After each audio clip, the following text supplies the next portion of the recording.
Hello everyone, today in this video I will show you how to lag or overheating on iPhone 16 Pro Max. So first of all, before watching this video, don't forget to subscribe the channel and also press the bell icon. So let's start the video. First of all, open settings and then click on battery. And after that, if you turn on low power mode, then turn off low power mode.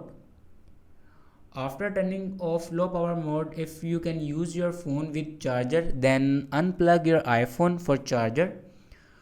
After unplugging your iPhone with charger, your problem will be fixed. If it doesn't fix, then open settings and then click on general and open software updates. Here you can check your latest version will be updated or not. If it doesn't update, then update it to latest iOS version. After updating latest iOS version, go back to home screen and press and hold volume down button and power button at the same time for restart your iPhone. Slide this icon to right side for restart your iPhone. After restarting your iPhone, your problem will be fixed. Thanks for watching this video.